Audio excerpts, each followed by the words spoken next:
ನಾನಾರು ಕಶ್ಯಪ ಬ್ರಹ್ಮನ ಮಗ, ದಿತಿಗರ್ಭ ಸಂಜಾತ, ಚತುರ್ಮುಖ ಬ್ರಹ್ಮನ ಮೊಮ್ಮಗ.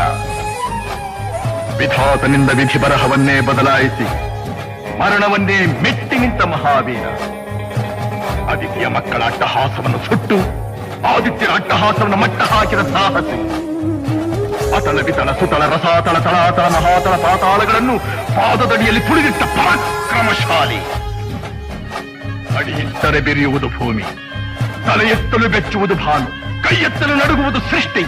ಚತುರ್ಮುಖನ ಸೃಷ್ಟಿಯೇ ನನ್ನ ಆಜ್ಞೆಯನ್ನು ಪಾಲಿಸುತ್ತಿರುವಾಗ ಯಕ್ಕಶ್ಚಕ್ರದ ಮಗ, ನೋ ಜನ್ಮ ಕೊಟ್ಟ ಮಗ, ನನ್ನ ವಂಶವನ್ನೇ ಬೆಳಗಬೇಕಾದ ನನ್ನ ಕುಮಾರ, ನನ್ನ ಆಶಾ ಜ್ಯೋತಿಯಿಂದ ಎಂದು ನನ್ನ ಮನಸ್ಸಿಗೆ ನೆಮ್ಮದಿಯಿಲ್ಲವೆಂದರೆ ಛೀ, ಇದೊಂದು ಬದುಕಿ, ಇದೊಂದು ಜನ್ಮವೇ, ಎಂತಹ ದುರ್ವಿಧಿ, ಇದೆಂತಹ ದುರ್ವಿಧಿ.